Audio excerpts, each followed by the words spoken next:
time here we are back with a brand new story. Here we are sitting in our own TARDIS. Because we're doing a Doctor Who fanfic that I've been really looking forward to. So this is called A Treasure Discovery by I think it's LizzeXX. I think that's how you say that name. Because it's spelt Lizzie but without the second I. So I think that's how you say their name. But this is by LizzeXX. And this is a Doctor Who fanfic which I've been looking forward to because it introduces a favorite original character, another favorite original character called the Angel, who I adore or to pieces. This is also part of a series called the Heart of Time Sacker, and there's 9 stories in it, and we'll be doing the whole series. So this is going to be a long one, but I think I'll put each individual story into one playlist. So, and this story is called A Treasure Discovery, and it starts with the Ninth Doctor. I should also note that Lizzie, I'll just call her Lizzie, just so I don't have to add the extra XX. But Lizzie has also done other fanfics like this with a Time Lady pairing with the Doctor. I believe this is her first story that she's done. And also, just to make note, there will be 2 links in the description below to the chapters, because I'm reading this on Archive of Our Own, and I believe it's also on Fanfiction.net, so you have the choice between 2 different sites to choose from to follow along. However, I've never read the Fanfiction.net one, so I don't know if there's any little differences. The only main one that I know of is that on Archive, they have pictures at the beginning with the Doctor and the Time Lady, and then when it comes to the episodes, which are split into 3 chapters, 5 of it's special. But they have 1 picture per episode in one of the chapters.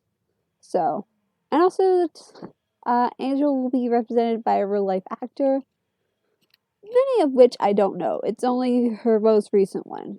But yeah, this will also go up to a series 8, but there are 9 stories because the 10th Doctor specials are their separate story. So, I believe that's everything. So let me read the summary. It's been so long since I started all the Expect the Unexpected and Five Nights with Harry and the Spider-Man story as well. I can't remember if I ever did a summary for any of them, but I'll do a summary for this. So this is a treasure discovery, and the summary is: deep in the pits of Van Stouten's museum lies a second alien, but not just any alien, a Time Lady. The Angel. Fallen to Earth with the Daleks, she has survived the Time War. There's something different about her. Special even. What is it? The Doctor is certainly curious to find out. So, and I think in this first story, it's just going to be a 9 and OC friendship, according to this. But yeah. And they go on to talk about the series they've done and all that, and how each chapter is going to be 3,000 words. So, yeah. And on Archive, there will be a picture of the Doctor and Angel, who actress I don't recognize. But let's get right on into this with the first chapter. And of course, if you want to follow along with the chapter, both links will be in the description below as always. So let's get started. The TARDIS materializes as free stories below ground, following a distress call the scanners had picked up. The Doctor and Rose stepped out, looking around at the darkened room they found themselves in. So, what is it? Rose asked as the Doctor stopped short. What's wrong? Don't know, he replied. Some kind of signal drawing the TARDIS off course. Where are we? Rose frowned, looking around again. Earth, Utah, North America, about half a mile underground. And when are we? 2012. God, that's so close. So I should be. She trailed in thought. 26? The doctor turned and flicked on a light switch, revealing them to be in some sort of showcase room. Blimey, it's a great big museum. An alien museum. Someone's got a hobby. They must have spent a fortune on this. He shook his head as they walked down one of the rows of glass casing, looking at different bits of artifacts. Chunks of meteorites, moon dust. That's a millimeter from this Roswell spaceship. That's a bit of spleen, Rose exclaimed, seeing what looked like a Slovene arm stuck up in a case. That's a Slovene arm. It's been stuffed. The doctor turned, catching something out of the corner of his eye. Oh, look at you. He stopped before the case, looking straight ahead at a robotic head, seeming very retro in design. What is it? Rose eyed it curiously. An old friend of mine. Well, enemy. The stuff of nightmares. Just to an exhibit. I'm getting old. Is that where the signal's coming from? Nah, stone dead. He waved her off. The signal's alive. Something's reaching out. He stared intently through the glass, calling for help. He reached out, placing the tip of his finger gently against it. And, as always in museums, the moment the glass had been touched, alarms went off. Though, unlike in museums, a swarm of heavy-armed men surrounded them, all aiming their guns at the duo. If someone's collecting aliens, that makes you Exhibit A, Rose remarked to the doctor as he flashed his soldiers a grin. A man emerged from a lift to the helicopter pad, very well dressed, slightly bald, with a goatee, walking briskly down the corridor as though he owned the place, which, in fact, he did. As soon as he stepped out, a small entourage of guards and personnel followed him.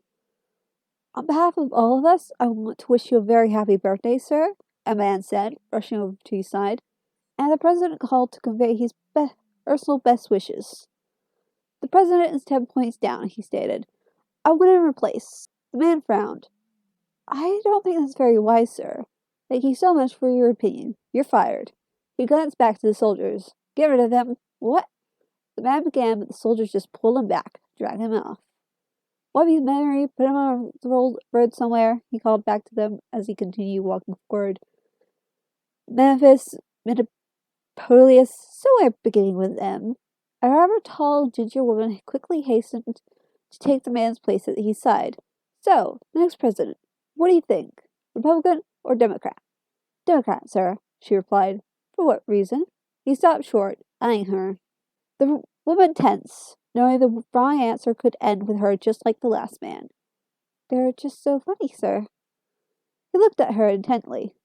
What is your name? Goddard, sir. Diana Goddard. He smiled. I like you, Diana Goddard, and turned to continue on. So, where's the English kid? The young man hurried up to him, a distinct accent to him. Sir, I brought 10 more artifacts at auction, Mr. Van Staten. Bring them on, let me see them, Van Staten ordered. Sir, with respect, there's something more urgent, Goddard informed him. We arrested 2 intruders 53 floors down. We don't know how they got in. I'll tell you how they got in. In through the window. No one laughed. In through the window, he glanced at them. That was funny. And suddenly they burst out with polite, if tense, laughter. He nodded. Please, bring them in. Let's see them. And tell Simmons I want to visit my little pet. And then perhaps take a trip to see how the other one's doing. Get to it. He turned and walked through a door as Goddard tapped her earpiece. Simmons, you'd better give me good news. Is it talking? Not exactly talking, no, Simmons replied back. The sound of a chainsaw and a semi-robotic screaming in the background. What was it doing? Screaming. Is that any good? What about the other one? Does that one ever? He scoffed. Besides, Van Staten told me to crack this one first. Not like we can't see the other one. She quickly cut off the connection as the chainsaw started up again and turned to join Van Staten in his office where the English kid was showing him the purchased artifacts. This is the loss pay $800,000 for it, the boy said, holding up a sort of triangular arch item with small ridges and lights on it. Goddard looked over as the two intruders were brought in and led to the desks. What does it do? Van Staten asked, taking the device from the kid. Well, you see, the tubes on the side must be to channel something. I think maybe fuel? I really wouldn't hold it like that, the doctor cut in. Shut it. Goddard glared at him. Really, though, that's wrong. Is it dangerous? The kid looked up at him, concerned. No, he smiled. Just look silly. He reached out to take the artifact when security readied their guns, forcing him to pause. Van Staten held up a hand, signaling it was all right, and handed the object over. You just need to be... He ran his fingers gently over the artifact, playing a light note. Delicate. Everyone looked over rather impressed as he beamed at them, all the while playing it. It's a musical instrument. Van Staten smiled. The doctor nodded. That's a long way from home. Van Staten stood. Here, let me. He grabbed it away from the doctor, who merely raised his eyebrows. I did say delicate, he reminded after a moment, as Van Staten tried to make it play, but only succeeded in making a series of beeping noises. Reacts to the slightest fingerprint. It needs precision. Van Staten touched it more gently, managing a few notes to the doctor's delight. Very good. Quite the expert. As like you, Van Staten counted before tossing the instrument aside where it landed somewhere on the floor. The doctor's eyes followed it, slightly alarmed at how the man had cast it off. Who exactly are you? The doctor turned back to him, a slightly more disdain look in his eyes. I'm a doctor, and who are you? Like you don't know, Van Staten scoffed. We're hidden away with the most valuable collection of extraterrestrial artifacts in the world, and you just stumble in by mistake? Pretty much sums you up, yeah. The question is, how'd you get in? 53 floors down with your little cat burglar accomplice. He glanced at Rose. Quite a collector yourself. She's rather pretty. She's gonna smack you if you keep calling her Rose threatened. She's English too, he laughed, turning to the English kid. Hey, Lord Fauntleroy, got you a girlfriend. The young man rolled his eyes. This is Mr. Henry Van Staten. And who's he when he's at home? Rose asked. Mr. Van Staten owns the internet. Don't be stupid. No one owns the internet. And let's just keep the whole world thinking that way, right, kids? Van Staten smirked at her. So you're an expert on just about everything except the things in your museum. The doctor reasoned. Anything you don't understand, you look up. And you claim greater knowledge? Van Staten eyed him. I don't need to make claims. I know how good I am. And yet, I captured you. Right next to the cage. What were you doing down there? You tell me.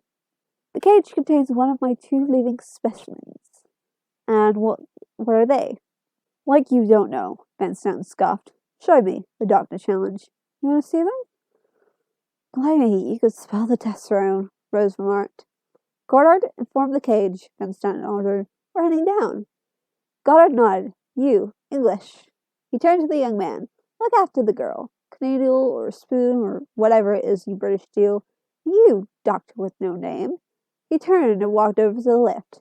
Come see my pets. Van Staten led the doctor to the heavy door of the cage, looking eager to show off one of his prizes. We've tried everything. The creature has shielded itself, but there's definitely signs of life inside. He turned and entered a code to the cage, opening it behind him. Inside? The doctor frowned. Inside what? Welcome back, sir. Simmons stepped out, guarded in a protective suit. I've had to take the power down. The Metaltron is resting. Metaltron? Thought of it myself, and smirked. Good, isn't it? Although, I'd much prefer to find out its real name. Perhaps if you could do that, I'll let you see the other one. Simmons turned to the doctor. Here, you'd better put these on. He offered him a thick pair of gloves. The last guy that touched it burst into flames. I won't touch it then, the doctor replied. Go ahead, doctor. Van Staten gestured to the door. Impress me. He stepped back as the doctor entered the cage. Don't open that door until we get a result, he ordered the guard quietly. Both he and Goddard turned to watch a monitor of what was happening in the cage.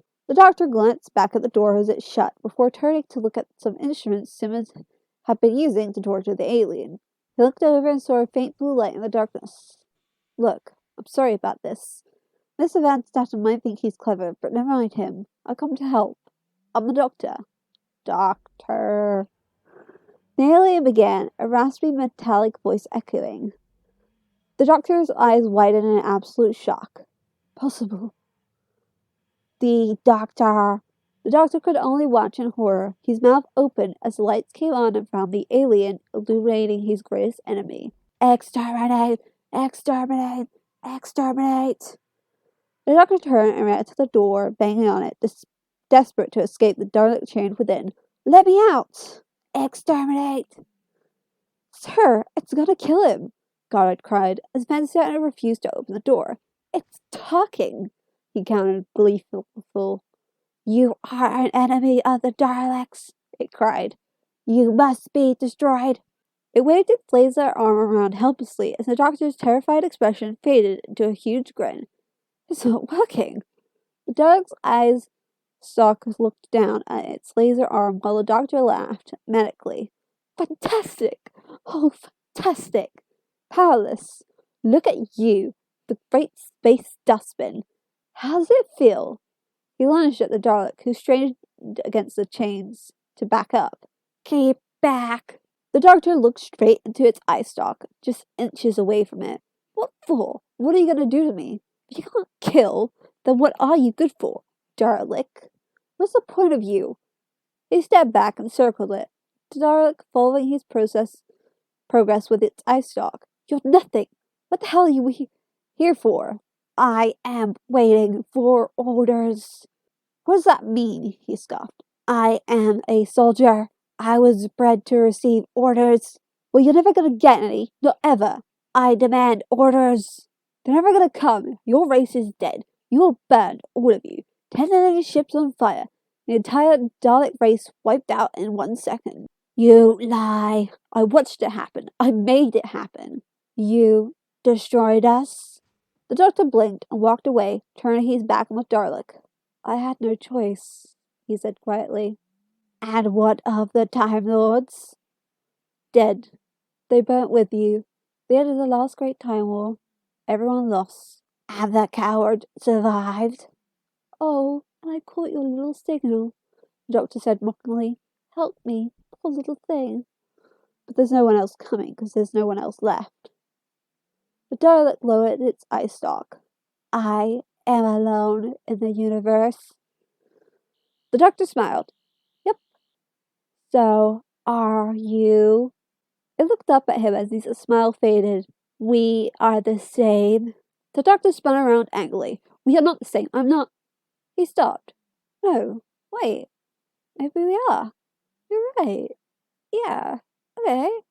You got a point. 'Cause I know what to do. I know what should happen. I know what you deserve. He raised his eyebrows. Exterminate. He turned and pulled the lever of the control panel, electrocuting the Dalek, watching as it started screaming again. Have pity. Why should I? He glared. You never did. He turned and upped the voltage. Help me. Suddenly, security burst into the room and grabbed the doctor as he lunged for the control panel again, pulling him back. I saved your life, Van Statten turned to the Dalek. Now talk to me. God damn it, talk to me.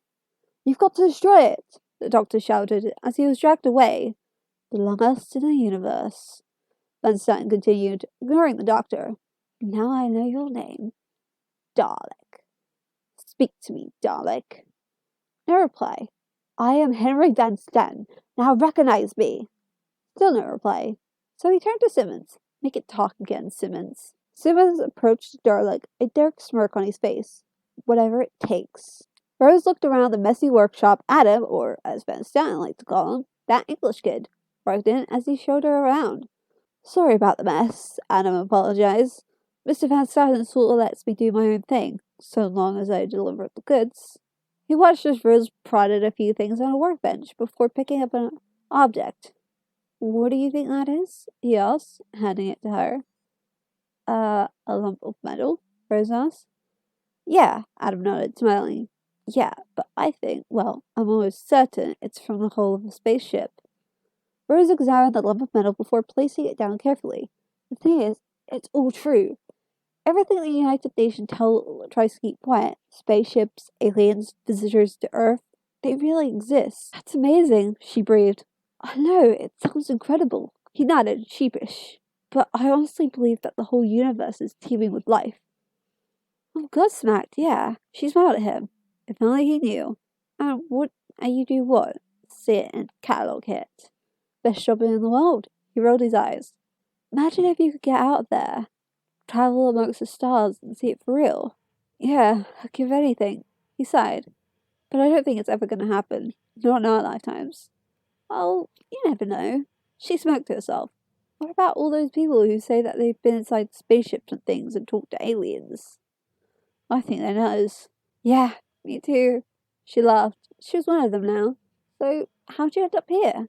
Vincent has agents all over the world looking for geniuses to recruit. Ah, right. You're a genius. Sorry, but yeah, can't help it. I was born clever. He told her jokingly, getting her to smile. When I was 8, I logged onto the US defense systems. Nearly caused World War III.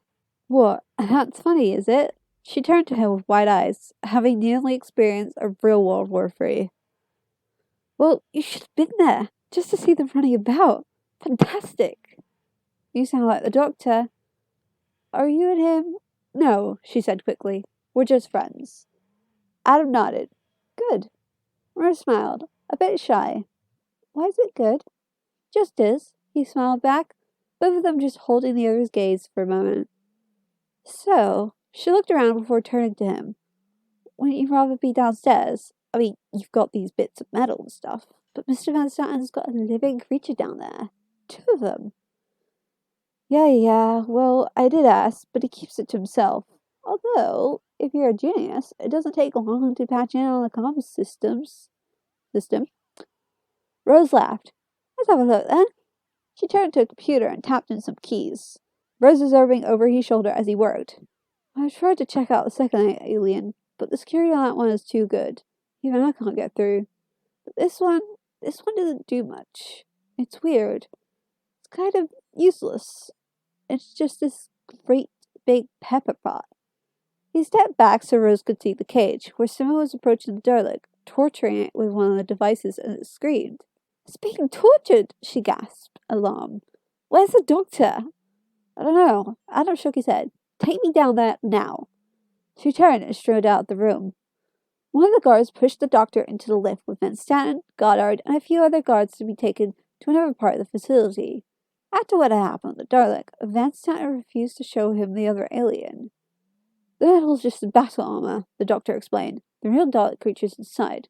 What does it look like? Van Stanton asked. A nightmare. It's a mutation. The Dalek race was genetic engineered. Every single emotion was rude except hate. Genetically engineered, Van Stanton repeated. Actually impressed. By who? By genius, Van Stanton. The doctor glared at him. By a man who was king of his own little world. Just like him. It's been on Earth for over 50 years, Goddard cut in. Both of them. Paired and sold at private auctions, moving from one collection to another. Why would that one be a threat now? Because I'm here, the doctor replied, grim. He glanced at Goddard. How did either of them get to Earth? Does anyone know? Records say both aliens came from the sky like a meteorite. They fell to Earth on the Oxygen Island.